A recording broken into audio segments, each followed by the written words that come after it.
1 Samuel capítulo 13, de 1 a 15. Um texto bem conhecido.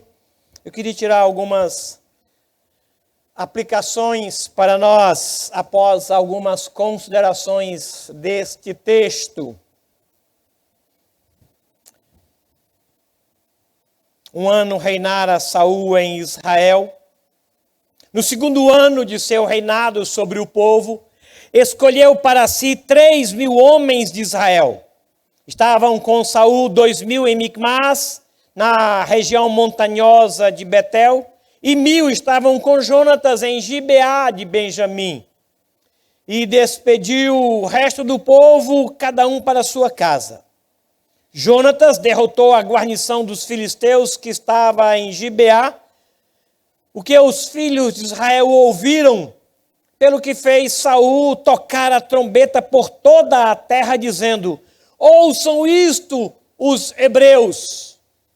Todo Israel ouviu dizer: Saul derrotou a guarnição dos filisteus, e também Israel se fez odioso aos filisteus. Então o povo foi convocado para junto de Saul em Gilgal.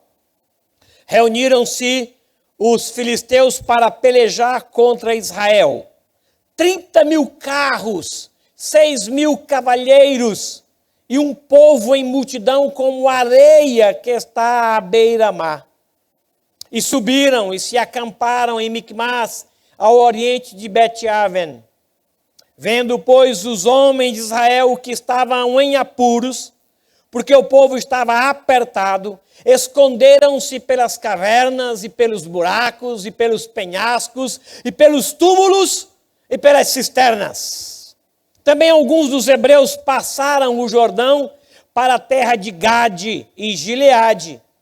E o povo que permaneceu com Saul, estando este ainda em Gilgal, se encheu de temor. Esperou Saul 7 dias, segundo o prazo determinado por Samuel. Não vindo, porém, Samuel a Gilgal, o povo se foi espalhando dali. Então disse Saul: trazei-me aqui o holocausto e ofertas pacíficas. E ofereceu o holocausto. Mal acabara ele de oferecer o holocausto, eis que chega Samuel. Saul se lhe saiu ao encontro para o saudar. Samuel perguntou: que fizeste? Respondeu Saul: vendo que o povo se ia espalhando daqui, e que tu não vinhas nos dias aprazados, e que os filisteus já se tinham ajuntado em Micmas, eu disse comigo: agora descerão os filisteus contra mim a Gilgal, e ainda não obtive a benevolência do Senhor. E forçado pelas circunstâncias, ofereci holocaustos. Então disse Samuel a Saul: procedestes neciamente em não guardar o mandamento que o Senhor teu Deus te ordenou, pois teria agora o Senhor confirmado o teu reino sobre Israel para sempre. Já agora não subsistirá o teu reino. O Senhor buscou para si um homem que lhe agrada e já lhe ordenou que seja príncipe sobre o seu povo, porquanto não guardaste o que o Senhor te ordenou. Então se levantou Samuel, subiu a Gilgal, a Gibeá de Benjamim. Logo Saul contou o povo que se achava com ele, cerca de 600 homens. Pai, socorre-nos também. Aguardamos a tua benevolência pacientemente. Enquanto isso, ó Deus, alguns gigantes se levantam em nosso caminho. E nós pedimos que o Senhor abra os nossos olhos para que vejamos o que precisa ser visto. E os nossos ouvidos para que ouçamos o que é necessário ser ouvido. Dá, ó Deus, a nós entendimento da situação pela qual nós passamos. Clamamos-te assim em nome de Jesus. Amém. Amém. Quem já colecionou ou ainda coleciona miniaturas? Levanta a mão. Miniaturas. Muito bem. Tem um pastor amigo meu que ele coleciona todo tipo de miniatura. Seja casa, seja carrinho, seja louças, tudo que é pequenininho. Ele tem uma prateleira lá de coisas assim. O Álvaro tem de carro, muitos carros. Mas esse é de tudo que é pequeno. Você chega assim na prateleira, você se sente assim, gigante. Quando você olha aquele negocinho tudo pequenininho, casa bem pequenininha. No sul do país, eu acho que é em Gramado, tem um museu chamado Minimundo. Então, várias réplicas de coisas, de aeroportos do mundo estão lá. Você se sente assim, o gigante, enorme, quando você vê aquelas coisas pequenininhas assim. Essa sensação de que você tornou-se grande diante de uma circunstância, diante de uma situação, ela é interessante. Simplesmente porque tem gente que tem a mania de agigantar o problema. E às vezes na mesma família tem gente que minimiza, que diminui, que quase desconsidera aquele problema que o outro agigantou. Você viu aquele problema? Aí a pessoa disse, não, aonde? Ali, olha o tamanho daquilo. A pessoa olha assim, não vê tão grande assim, não vê tão gigante assim, não se assombra daquilo que o outro se assombrou. Tem gente que desconsidera o problema. E tem gente que agiganta o mesmo problema. Nós passamos isso na época da pandemia, né? O Covid. Tinha pessoas que colocavam o Covid como o maior problema do mundo em toda a história da humanidade. E tinha gente que desconsiderava. Que é isso? Isso não é tão grande assim. Então, nós convivemos com esses dois pontos de vista. Às vezes na própria família. Na própria família. Tinha uns que tinham medo exagerado e outros que não tinham medo nenhum. Eu não vou entrar no mérito da questão, mas eu quero dizer para vocês que há alguns problemas nós agigantamos. Dívidas, por exemplo. Tem famílias que possuem uma dívida controlada, mas alguém da família não vê aquilo como controlado e exagera o tamanho e aumenta o volume. E outros, não, o que é isso? Em 40 anos a gente paga isso. Como assim 40 anos? Eu nem sei se eu vou viver 40 dias. Eu ouvi essa conversa. Problemas, eles existem. E à luz desse texto, nós precisamos vê-lo do tamanho que ele é. Não agigantá-lo, nem minimizá-lo. Não torná-lo maior, nem torná-lo menor. Doenças, da mesma forma. Tem gente que dá um espirro e corre para a farmácia. E se enche de remédio, numa hipocondria muito gigante. E tem gente que com o mesmo problema não está nem aí. E o problema grave e continua não tendo, não está nem aí. Está com um problema muito sério na saúde, mas ele não está nem aí. Como você não considera esse problema? Matou fulano, matou o outro, e você está aí? Essa pessoa olha assim.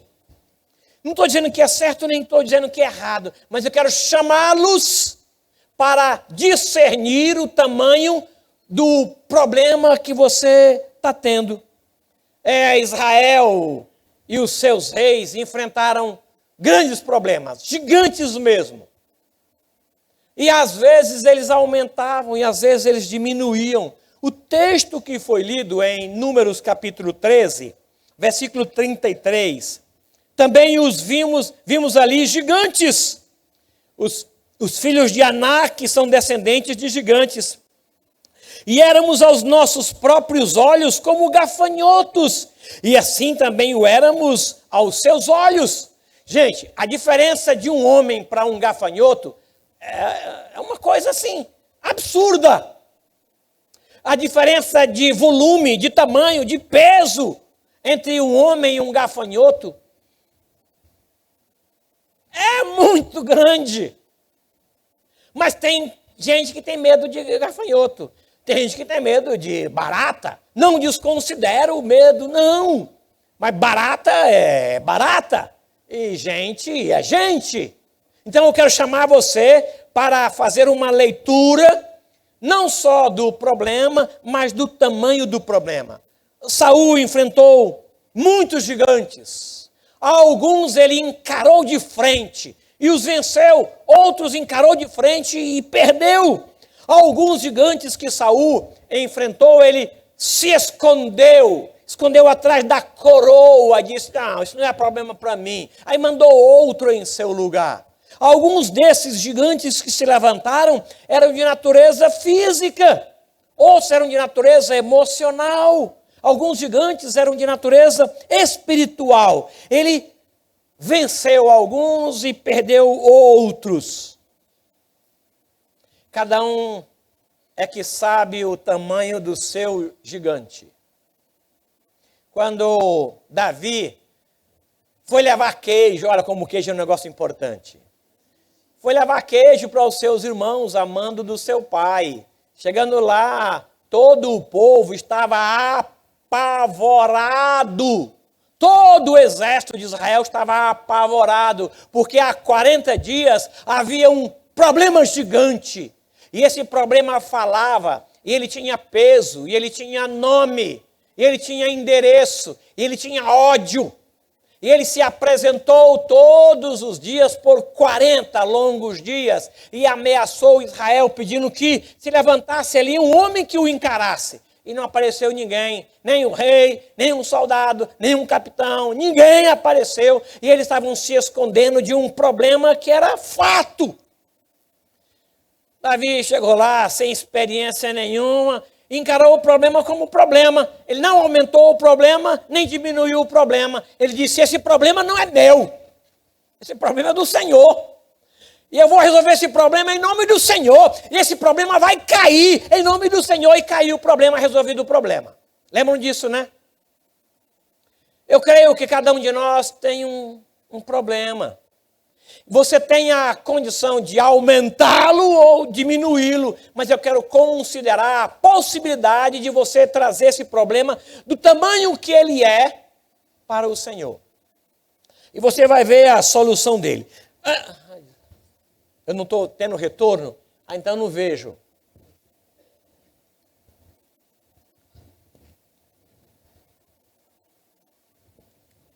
Obrigado. Primeira consideração do texto é que era uma época de guerra. Havia muita pressão.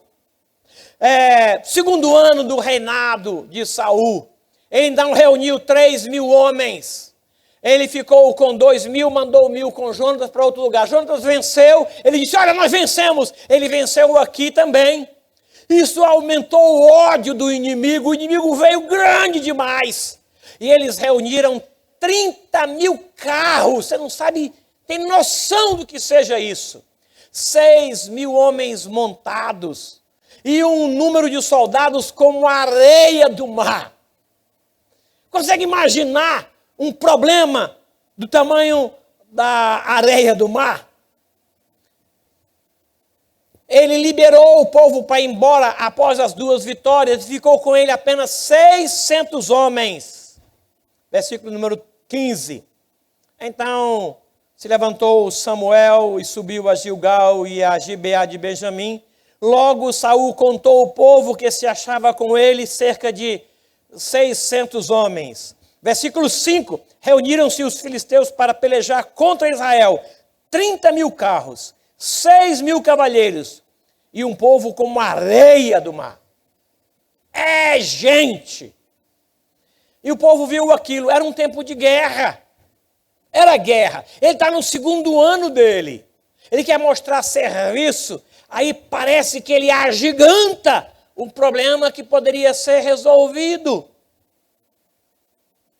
Lembram de Josué? Teve uma grande vitória.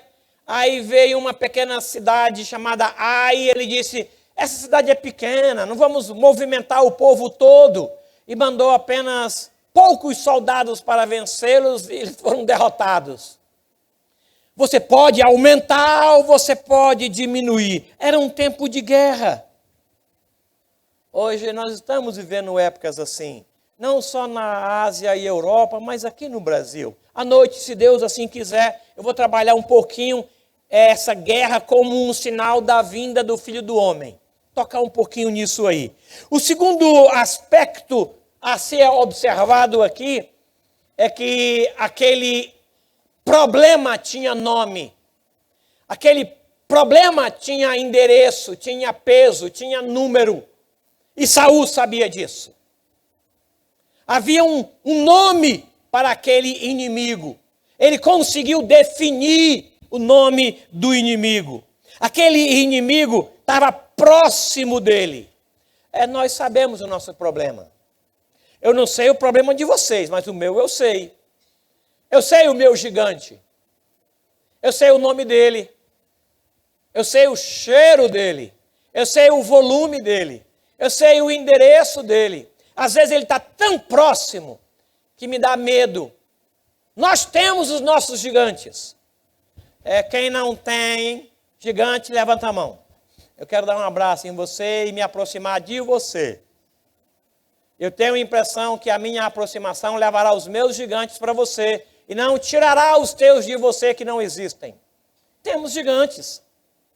Uma criança que tem medo de escuro, aquilo é um gigante para ela. Alguém que tem medo de altura, aquilo é um gigante para ela. Eu não posso desconsiderar o medo de alguém tem de barata, dizendo, que é isso? Olha como você é mais alto que a barata, pisa em cima dela. Para mim, que não tenho aquilo como um gigante, é fácil. Mas para alguém que tem aquele gigante como um gigante, aquilo é grave, aquilo é sério. Eu não posso desconsiderar. Eles tinham um enorme problema. Terceira observação nesse texto é que por conta do tamanho do problema, eles tiveram medo. A reação do povo ao tamanho do gigante trouxe a eles pânico, trouxe a eles pavor. Versículo 6, vendo, pois, os homens de Israel que estavam em apuros, porque o povo estava apertado, esconderam-se pelas cavernas e pelos buracos e pelos penhascos e pelos túmulos e pelas cisternas. Consegue imaginar isso? O problema é grande. E o povo, em vez de encarar, resolveu fugir dele.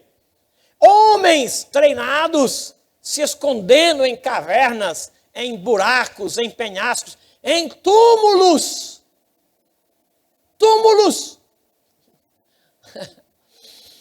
Chega a ser engraçado se não fosse terrível. Eles se esconderam, por quê? Porque eles tinham medo. Aquilo era muito sério aos seus próprios olhos. Nós éramos como gafanhotos. E éramos aos olhos dele também. Nós percebemos que eles nos olhavam como gafanhoto. Dizem que quando você for enfrentar um cachorro, se você correr dele, ou se você revelar medo, aí o cachorro vira o quê? Vira um leão. Um leão.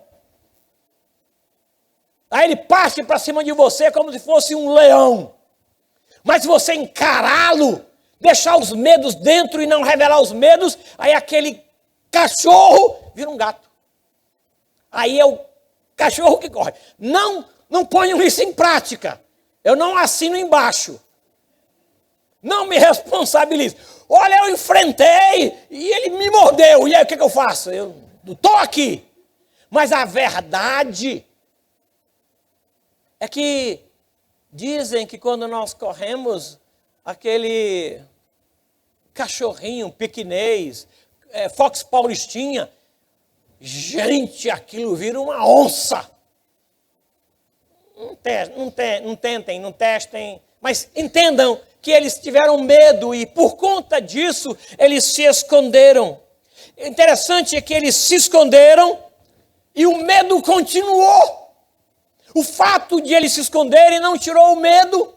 O fato de eles se encavernarem não tirou o medo. Agora pronto, resolveu o medo, resolveu o problema. a cortina que eles colocaram entre eles e o problema não solucionou o medo. Aí, por conta disso, além de se esconder, além de se enterrar, além de se encavernar, eles disseram, não tem jeito. Nós temos que fugir. Temos que nos espalhar. E o povo foi espalhando. E o rei viu aquilo. Primeiramente, o rei viu o seu povo, os seus soldados se esconderem. Ele percebeu alguns se encavernando. O rei viu. O problema era grande. Soldados como areia do mar é um grande problema. 30 mil carros é um grande problema. 6 mil cavalheiros é um grande problema. Aí ele conta, 1, 2, 3, temos 600. Não vai dar. Não vai dar. O povo viu que não ia dar e se escondeu. Se escondendo, o medo não fugiu, o medo não desapareceu. Aí o pessoal disse, não resolveu a nossa solução. Agora vamos correr. Aí então o povo fugiu e Saul viu o povo fugindo. Ele disse, tenho que fazer alguma coisa para que esse povo volte. Encare o problema de frente. Mas o grande problema é que ele percebeu, ele sentiu que a própria esperança não estava com ele. Dizem que a esperança é a última que morre, mas morre. E nesse caso, parece que ela nem nasceu viva. Parece que nesse caso aqui, nem tinha esperança alguma. Eles disseram, o profeta vai chegar, a solução vai chegar. O profeta marcou o dia tal, tal hora, é claro que ele vai vir. Vamos colocar nossa esperança na chegada do profeta. Ele vai orar, ele vai ler a palavra, ele vai nos dar ânimo, ele é o profeta, ele é o homem de Deus, esperem nele, aguardem, voltem, voltem, o profeta está chegando, não se dispersem, não tenham medo, voltem. Não aconteceu nada. Aí o rei disse, bem, tenho que tomar algumas posições, já que nem mesmo o profeta chegou. Ele disse, Deus esqueceu. A benevolência do Senhor não está aqui. Considerem tudo isso aqui. Tempo de guerra, o inimigo é grande, tem nome, tem peso, tem endereço. O povo, por conta do inimigo, teve medo. Por conta do medo, eles se esconderam. Se escondendo não resolveu. Então eles tomaram a decisão de se espalhar, de fugir. Perceberam que a esperança que vinha do profeta não acontece. O profeta atrasou. Não sei o que aconteceu com o relógio do profeta. Mas o profeta não veio quando era para vir. Não veio quando marcou que viria. Aí então sentiram que a benevolência do Senhor, versículo 12, olha só. Eu disse comigo, falou Saul para Samuel, agora descerão contra mim a Gilgal os filisteus, e ainda não obtive a benevolência do Senhor, e forçado pela circunstância, foi que eu fiz o que fez. E o que é que ele fez? Ele, como rei, não agiu como rei, agiu como sacerdote. A força da situação, a ausência ou o atraso do profeta, o tamanho do problema, tudo isso junto fez com que ele não agisse como deveria agir. E ele agiu como sacerdote que não era. Ele assumiu uma função que não era sua. E havia uma palavra direta de Deus para ele esperar. Esperar. Não é esperar pelo profeta, é esperar no Senhor.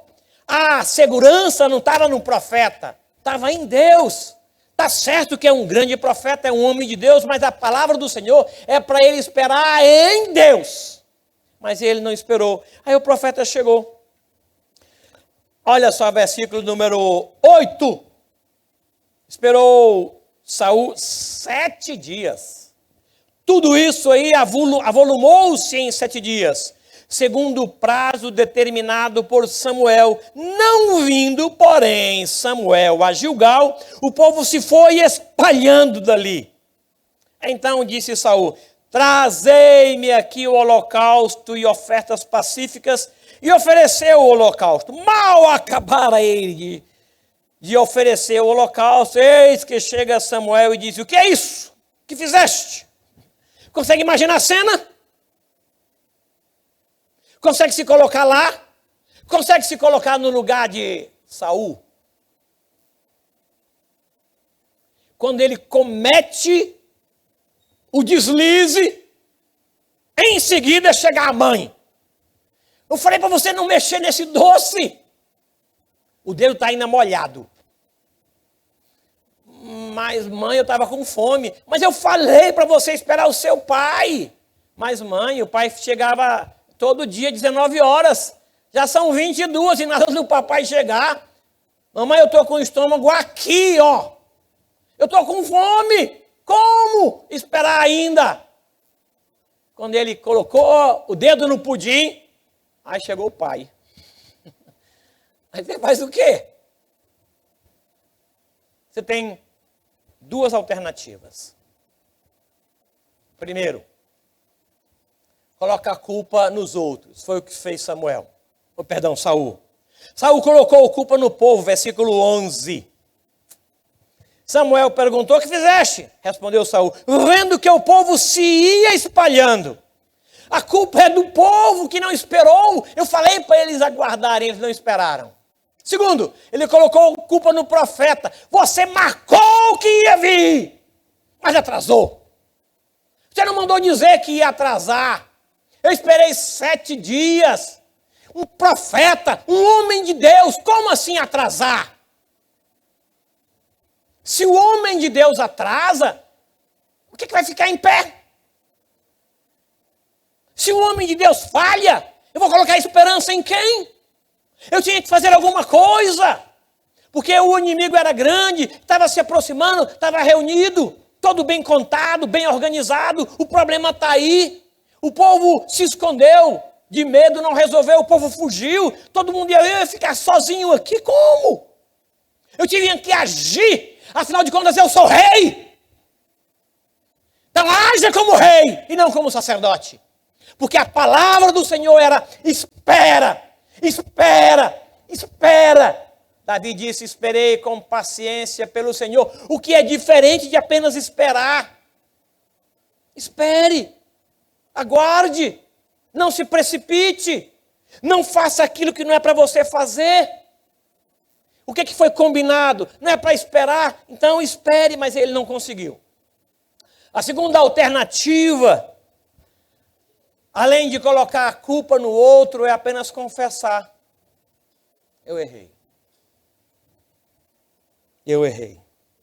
É verdade que o povo estava com medo. É verdade que a situação era grande. É verdade que o profeta atrasou. É verdade que o povo se dispersou. É verdade que havia uma força circunstancial. Eu poderia agir ou esperar. A palavra do Senhor era para ele esperar. Versículo de número 13. Então disse Samuel a Saul: procedestes neciamente, louco, como um louco, como alguém que não tem conhecimento nenhum de Deus, em não guardar o mandamento do Senhor teu Deus. Ele ordenou, ele falou contigo, foi uma palavra direta para você como rei. Pois teria agora o Senhor confirmado o teu reino sobre Israel. Já agora não subsistirá o teu reino. O Senhor buscou para si um homem que lhe agrada e já lhe ordenou que seja príncipe sobre o teu povo, porquanto não guardaste o que o Senhor te ordenou. Queria fazer algumas aplicações para a gente encerrar. Acima de qualquer circunstância, a despeito de um grande problema, a despeito de perdas que você chama de prejuízo, a despeito de toda a dor ou da força da circunstância, se o Senhor te mandou esperar, está resolvido, espere. E se quebrar, fazer o quê? Eu obedeci, porque obedecer é melhor do que sacrificar. Se você é sacerdote, sacerdotize. Se você é pai, paternalize. Se você é rei, haja como tal. Se você é provedor, providencie. Mas dentro das suas funções. O rei deixou as suas funções e agiu como sacerdote por conta desses argumentos que ele apresentou aqui. Inclusive o atraso do profeta. O erro de um não justifica o erro do outro. Eu agi assim porque você não veio. A culpa foi da mulher que o Senhor me deu. Davi era diferente dos demais, porque sendo acusado pelo profeta, ele diz o quê? Pequei. Pequei. Eu pequei. Eu errei. E ele escreve um salmo só revelando o seu pecado e arrependimento. Lição número 1. O que é que Deus espera de você? Você sabe. Então faça aquilo que você recebeu de Deus. Se é para esperar, espere. Se é para ir, vá. Se Deus mandou ir para Nínive, vá para Nínive, mesmo que você não goste. Se Deus mandou você subir ao monte, suba. Se Deus mandou você ir para o Egito, vá para o Egito. E Deus mandou você sair do Egito, saia do Egito. Deus sabe o que está fazendo. Apenas obedeça, não questione. E se questionar, questione com Ele. Lá no seu quarto, a porta fechada. Fora disso, pode ser rebeldia, pode ser desobediência. E o Senhor vai passar de você aquilo que Ele te deu. Segunda lição. Faça apenas aquilo que Deus espera que você faça, dentro dos seus limites. Quando você for colocar uma caixa na prateleira, coloque a caixa de acordo com a sua altura. Não queira colocar a caixa lá em cima, onde todos possam ver, porque você pode inclusive cair e quebrar a caixa. Ponha onde você alcança, ponha a mão onde você dá, nas suas funções. Se você é só sacerdote, seja. Se você é mãe, seja mãe. Se você é pai, seja pai. Diga isso para o Senhor das suas limitações. Faça a vontade de Deus expressa na palavra. Saul poderia só confessar: eu pequei. Mas ele não faz isso. Ele culpa o povo, ele culpa o profeta, ele culpa a circunstância e passa as mãos pelas pernas, ou as pernas pela mão. Quero fechar. Quem são os seus gigantes? Ou quem é o seu gigante? Tem nome? Não aumente o tamanho dele, nem diminua. Gigante é gigante, anão é anão. Gafanhoto é gafanhoto, gente é gente. Não aumente, mas traga para o Senhor. E diga para Ele: é grande sim, mas vai cair. É pequeno sim, vai cair do mesmo jeito. Porque grande é o Senhor, Ele é maior. Poderoso é o Senhor, nós não. Traga o seu gigante para o Senhor e descanse. Deixe Deus cuidar disso. Diga para Ele: estou com medo. Para Deus você pode dizer: eu estou com medo. Eu não sei o que fazer. Não sei mais o que falar. Todos os meus recursos deram em nada. E esse problema parece que aumenta. Qual é a ordem de Deus para você? É sair? Então saia. Ele vai abrir o mar. E se o mar não abrir, você anda em cima da água. Mas que vai acontecer? Ah, vai! Por quê? Porque Deus é grande. Ele é grande. É maior do que o seu problema. Amém? Vamos confiar ao Senhor nosso problema? Saul não fez isso. Davi fez. Senhor, eu acredito que todos nós enfrentamos problemas, porque Jesus disse que nós teríamos aqui na vida isso. Ele não desconsiderou a possibilidade de problemas, mas ele nos disse para ter bom ânimo, porque o mundo está vencido e ele está conosco todos os dias. Ajuda-nos a não enfrentar o gigante com as nossas forças, mas com o nome do Senhor.